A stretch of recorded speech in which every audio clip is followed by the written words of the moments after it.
வணக்கம். என்ன செய்தியை பார்க்க போறோம்னு கேட்டீங்கன்னா, பாஜகவில் இணையும் புதிய கட்சி பலப்படும் பாஜக. அந்த செய்தியுடன் திமுக அழிந்தது. எல்லாரும் என்ன நினைப்பீங்க? அதிமுக தான் அழிஞ்சதுப்பா.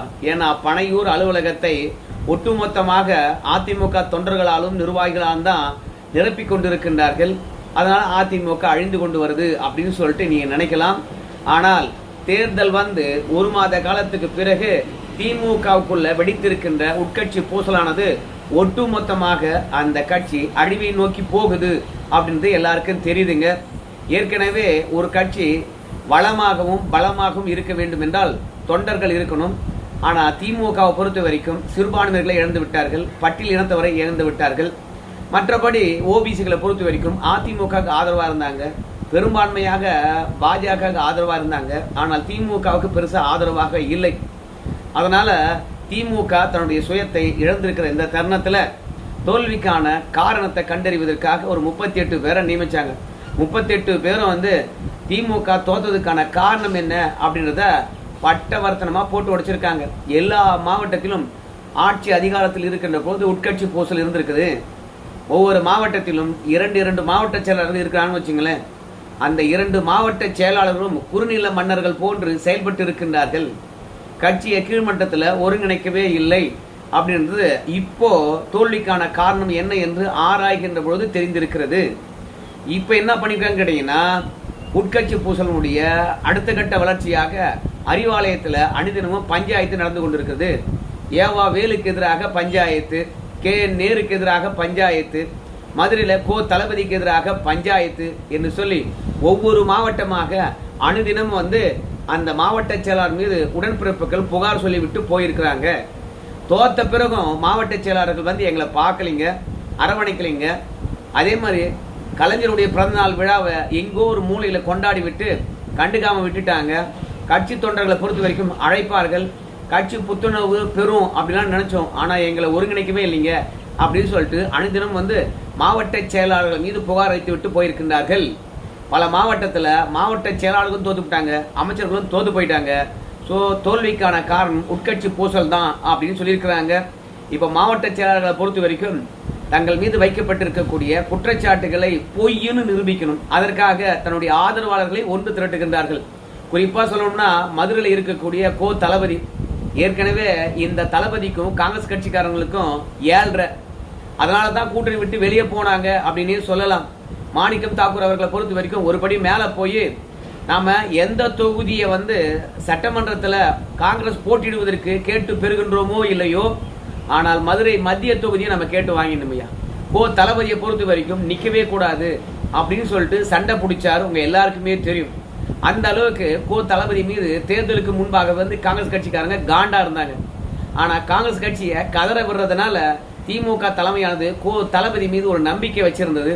ஆனா இன்னைக்கு அவர் மீது பெரிய புகார்களை சொல்லிட்டு போயிருக்காங்க. ஏன் கேட்டீங்கன்னா, PTR பழனிவேல் தியாகராஜன் இருக்காரு இல்லையா, அவர் தோல்வி அடைவதற்கு காரணமே தளபதி தான். ஒரு மாவட்டத்தில் 2 ஆளுமைகள் வளரக்கூடாது, அதுலயும் PTR பழனிவேல் தியாகராஜன் போன்றவங்க வளர்ந்தாங்கன்னா தமக்கு அரசியல் இருக்காது அப்படின்னு நினைச்சதுனால கட்சிக்காரங்களை வேலை செய்ய விடாம தடுத்துட்டாராம். அதனால PTR பழனிவேல் தியாகராஜன் அவர்கள் அரசியலை விட்டே ஒதுங்கிட்டாராம். ஆனா அவங்க ஆதரவாளர்கள் இன்னும் ஒதுங்கலை இல்லையா. அவங்க ஆதரவாளர்கள் போய் அழகா அறிவாலயத்தில் தளபதி மீது ஆப்பு வச்சுட்டு போயிட்டாங்க. ஆனா தளபதியை பொறுத்த வரைக்கும் தன்னுடைய ஆதரவாளர்களை கூட அரவணைக்காத காரணத்தினால இப்போ தளபதி பின்னாடி நிக்கிறதுக்கு தயங்குறாங்க. அறிவாலயத்தில் போய் என் மீது புகார் சொல்லிட்டு போயிட்டாங்க, வாங்கியோ போய் அது பொய்யன்னு சொல்லலாம் அப்படின்னு ஒரு பெரும் கூட்டத்தை திரட்டி கொண்டு போய் அறிவாலயத்தில் தன்னுடைய செல்வாக்க நிரூபிக்கலான்னு பாக்குறாரு தளபதி. ஆனா அவனும் போக மாட்டேங்கிறான். அதனால PTR பழனிவேல் தியாகராஜனுடைய ஆதரவாளர்கள் சொன்ன கருத்து தான் உண்மை என்று அறிவாலயமானது நம்புகிறதாம். அதனால விரைவில் தளபதிக்கு ஆப்பு. இந்த மாதிரி தமிழகம் முழுவதும் மாவட்ட செயலாளர் ஒன்றிய செயலாளர் கிளைக்கழக செயலாளர் வரைக்கும் உட்கட்சி பூசலானது உச்சம் தொட்டு இருக்குது. அடா பாவீங்கள, அம்பா சமுத்திரத்துல இடைத்தேர்தல் நடைபெற போகுது. ஏற்கனவே அங்க அனிதா ராதாகிருஷ்ணன் அவர்களாம் நியமிச்சிருக்கின்றோம். ஒழுங்கா ஒருங்கிணைந்து வேலை பாருங்கடா, அது அதிமுக வெற்றி பெற்ற தொகுதிடா, கைவிட்டுறாதீங்கடா அப்படின்னு சொல்லிவிட்டு திமுக கெஞ்சுகிறதாம். அதே மாதிரி திருச்சி கிழக்கு நம்ம விஜய் அவர்கள் நின்னது. இப்போ அங்கேயே இனிக்கே ருதுராஜிக்கு கொடுப்பாங்களா, இல்ல அன்பில் மகேஷ் பொய்யாமொழிக்கு கொடுப்பாங்களா, இல்ல ஸ்டாலினே நிற்பாரான்னு தெரியல. ஆனா அன்பில் மகேஷ் பொய்யாமொழி அவர்கள் அந்த இடத்துல பொறுப்பாளரா போட்டிருக்காங்க. ஆனா நேரு அவர்கள் வந்து இத்தனை நாளும் நான் முழுக்க முழுக்க திருச்சியில தான் அரசியல் செஞ்சேன், ஒட்டுமொத்த திருச்சியும் எனக்கு சொந்தமா இருந்தது. ஆனா இப்போ புது விதமாக இளைஞர்களுக்கு வாய்ப்பு தரணும்னு சொல்லிவிட்டு நீங்க அன்பில் மகேஷ் பொய்யாமொழி அவர்களை நியமிச்சிருக்கீங்களே, எல்லாம் நியாயமா அப்படின்னு சொல்லிட்டு தலைமையுடன் நெருக்கமா இருக்கக்கூடிய நம்முடைய நேரு அவர்களே வந்து போர்க்கொடி உயர்த்திருக்கின்றார். இப்ப திமுகவுக்கு பெரிய தர்ம சங்கட்டமான சூழ்நிலை. அன்பில் மகேஷ் பொய்யாமொழி அவர்களை நியமிச்சிட்டோம். நேரு அவர்கள் திருச்சி கிழக்க மீண்டும் எங்கிட்டே கொடுங்க, யார் வேட்பாளராக இருந்தாலும் நான் வெற்றி பெற வைக்கிறேன் அப்படின்னு சொல்றாராம். ஆனால் நேரு மீது ஏகப்பட்ட ஊழல் புகார்கள் இருக்குது. நீங்க களத்துல இறங்குறீங்க அப்படின்னு சொன்னவனா அடுத்த நொடியை உன்னை தூக்கி உள்ள வச்சிருவாங்க, கொஞ்சம் அமைதியா இருங்க அப்படின்னு நேரு அவர்களை வந்து அமைதிப்படுத்தி இருக்கின்றார்களாம். இதுதான் தருணம் என்று சொல்லிட்டு திருச்சி சிவா இருக்கார்ல, திருச்சி சிவா அவரு போய் எங்க பையனை காப்பாத்துங்கன்னு பார்த்தா இந்த தவேக அரசாங்கம் வந்து கைது பண்ணி உள்ள வச்சிருச்சு. ஆனா என் மகனை காப்பாற்ற முடியல. அதனால நான் என்ன பண்ண தெரியுமா, நான் தவேகாவுக்கு தாவறேன், எனக்கு எம்பி பதவியெல்லாம் தேவையில்லை. என் பையனா கூட நான் சண்டையா இருந்தாலும் அவன் வெளியே இருந்தான், ஒரு பிள்ளைய ஜெயிலுக்கு அனுப்பிச்சிட்டு நான் ஏன் எம்பியா இருக்கணும், ஒன்னு நீங்க காப்பாத்துங்க இல்லனா நான் தவேகாவுக்கு போறேன் அப்படின்னு தவேகாவுக்கு வந்து பாத்தீங்கன்னா தூது விட்டுக்கிட்டு இருக்கிறாராம் திருச்சி சிவா. யோ இடைத்தேர்தல் திருச்சியில ஒரு பக்கம் நேரு, இன்னொரு பக்கம் நீ, இன்னொன்னு அன்பில் மகேஷ் பொய்யாமொழி, ஏன் சண்டை போட்டுக்கிறீங்க? மொத்தத்துல திமுகவை சோழி முடிச்சுன்னு நினைக்கிறீங்களா? மொத்தமாக 6 தொகுதியா, அதுல 2 தொகுதி ஜெயிச்சா கூட விஜய்க்கு மவுசு குறைஞ்சு போச்சுன்னு சொல்லிட்டு எவ்வளவு ரீல் சுத்த முடியுமோ அவ்வளவு ரீல் சுத்தலாம்யா.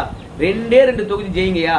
அதோட திருச்சி மட்டும்தான் நமக்கு சாதகமானது, மற்றது எல்லாமே வந்து விஜய் அவர்கள் பீக்கில் இருக்கின்ற பொழுது பெரிய சுனாமி என்று சொல்லுகின்ற தருணத்தில் கூட அதிமுக ஜெயிச்ச இடம்யா. அதனால தயவு செய்து அந்த இடங்கள்லாம் நம்ம வெற்றி பெற முடியுமோ இல்லையோ, திருச்சி கிழக்கையாவது வெற்றி பெறுங்கய்யா அப்படின்னு சொல்லிட்டு நம்ம ஸ்டாலின் அவர்கள் கெஞ்சிக்கிட்டு இருக்கின்றாராம். ஆனா உட்கட்சி பூசல் உச்சம் தொட்டு இருப்பதனால மீதி இருக்கக்கூடிய 4 தொகுதிக்கும் பொறுப்பாளரை நியமிக்க முடியாம திமுக தள்ளாடுகிறதாம். ஆனா பாக்குறதுக்கு பலமா இருக்கிற கட்சி அப்படின்னு சொல்றாங்க. ஆனா உள்ளுக்குள்ள போனா தான் தெரியுது, கீழ்மட்டத்திலிருந்து மேல்மட்டம் வரைக்கும் ஆட்டம் கண்டு இருப்பது. இப்படி உச்ச பட்ச உட்கட்சி பூசல் திமுகவுக்குள் இருக்கின்ற போது பாஜக ஒரு அதிரடியான நகர்வை நகர்த்தி இருக்கிறது. ஏன்னா என்டிஏ கூட்டணியில இருந்து நம்முடைய ஜி.கே. வாசன் அவர்கள் வெளியே வந்து விட்டார். வெளியே வந்தவர் திமுக கூட்டணியை நாடுகின்றார். ஆனா பாஜக பொறுத்த வரைக்கும் இவங்களை திமுக கூட்டணிக்கு போக விடக்கூடாது. இருக்கிறவெல்லாம் வந்து தவேகா ஓடிட்டு இருக்கான். வைகோ கூட இன்னைக்கு கேப்ல கடா வெட்டுற மாதிரி தவேகாக்கு ஓடுறாங்க. ஆனா இவனுங்க என்ன பண்றானுங்க, என்டிஏ கூட்டணியில இருந்து வெளியே வந்துட்டு நான் போய் திமுக கூட்டணியில் இணையறேன். ஏன்னா திமுகவில் இப்போ ஆட்களே இல்லை, கேட்ட தொகுதி கொடுப்பாங்க, கேட்ட இடங்களை கொடுப்பாங்க அப்படின்னு காய் நகர்த்தி கொண்டு இருக்கின்றாராம் ஜி.கே. வாசன் அவர்கள். கட்சி கரைவதில் இருந்தும் 2வது முக்கிய நிர்வாகிகள் விலகி செல்வதில் இருந்தும் தடுக்க வேண்டும் என்றால் திமுக கூட்டணிக்கு போனாதான் சரியா இருக்கும் அப்படின்னு ஜி.கே. வாசன் அவர்கள் நினைக்கின்றாராம். அதனால முக்கிய புள்ளி கிட்ட வந்து ஜி.கே. வாசன் அவர்கள் திமுக தலைமை கிட்ட பேசுங்க, நீங்க முன்னெடுக்கின்ற எல்லா போராட்டத்திலும் நாங்க கலந்து கொள்ளுகின்றோம், எங்க கட்சியை காப்பாற்றணும், கடைசியில உள்ளாட்சி தேர்தல் நெருக்கத்துல எங்களுக்கு கூட்டணியில வாய்ப்பு கொடுங்க, இடங்களும் கொஞ்சம் கொடுங்க அப்படின்னு சொல்லிட்டு திமுக கிட்ட நம்முடைய ஜி.கே. வாசன் அவர்கள் காய் நகர்த்தி கொண்டிருக்கின்றாராம். உங்க எல்லாருக்கும் தெரியும், ஜி.கே. வாசனை பொறுத்த வரைக்கும் கூட்டணிக்குள்ள இணைந்து விட்டார் என்றால் அவரை மாதிரி முட்டு கொடுக்கவே முடியாது. 2வது கூட்டணிக்குள்ள இல்லை என்றாலும் கூட எல்லாரும் தேவை அப்படின்றதுனால யாரையும் பெருசா விமர்சனமும் செய்யல. ஜி.கே. வாசன் அவர்களை பொறுத்த வரைக்கும் ஏகப்பட்ட சொத்து வச்சிருக்கார். எவன் ஆட்சிக்கு வருவான்னு தெரியாது, எவனை பகைத்துக் கொள்வது. அதனால சொத்தை காப்பாத்துறதுக்காக ஒன்னு இவரு பதவியில் இருக்கணும், இல்லைன்னா செல்வாக்கு மிக்க கட்சியுடன் போய் கூட்டணி சேரணும். இவருக்கு தொண்டர் மீதும் அக்கறை கிடையாது, நிர்வாகி மீதும் அக்கறை கிடையாது. அதனால கொள்கை கோட்பாடு எல்லாம் தூக்கி தூரம் போட்டுட்டு என்டிஏ கூட்டணியில இருந்தாரு. இப்ப கூட்டணி விட்டு வெளிவந்த பிறகு திமுகவுல போறேன் அப்படின்னு சொல்லிட்டு இருக்கிறாரு. ஆனா பாஜக பொறுத்த வரைக்கும் வந்துடியா, கட்சியை வந்து பாஜக இணைச்சிடியா, நான் உங்களுக்கு மாநில பாஜக தலைவர் போஸ்டிங் தரேன் அப்படின்னு பாஜக பேசி இருக்கிறதா. வேணும்னா நேரடியா நீ மோடி கிட்ட கூட பேசிக்க அப்படின்னு சொல்லிட்டு அமித்ஷா சொல்லியிருக்கின்றாராம். ஜி.கே. வாசனை பொறுத்த வரைக்கும் குழம்பி போய் இருக்கின்றார். பாஜக மாநில தலைவரா, இல்ல மேலவை எம்பியா, இல்ல திமுக கூட்டணியா அப்படின்னு 3 விஷயங்களை சிந்தித்திருக்கின்றாராம். அதுக்கு பாஜக கிட்ட நம்முடைய ஜி.கே. வாசன் அவர்களை கேட்டது என்ன, மேலவை எம்பி ஆக்கிடுங்க, பாஜக மாநில தலைவர் ஆக்கிடுங்க, நான் கட்சியை கொண்டு வந்து பாஜகவில் இணைத்து விடுகின்றேன். கட்சியை பாஜகவில் நான் இணைத்தேன்னா 4 பேர் 5 பேர் விலகி செல்வான். நானே பாஜக போகின்ற பொழுது என் கட்சியிலிருந்து 10 பேர் போகக்கூடாதா, போட்டோம் அப்படின்னு ஜி.கே. வாசன் வந்து பாஜக கிட்ட ஒரு ஆஃபர் வச்சிருக்கின்றார். அந்த ஆஃபர் தான் மேலவை எம்பி. ஏன்னா ஜி.கே. வாசனை பொறுத்த வரைக்கும் பதவி இல்லாம 10 மாசம் கூட இருக்க மாட்டார் அந்த மனுஷன். இது வரைக்கும் இருந்ததும் கிடையாது. இப்பதான் முடிஞ்சது ஒரு 4 மாசத்துக்கு முன்பாக மேலவை எம்பி பதவி.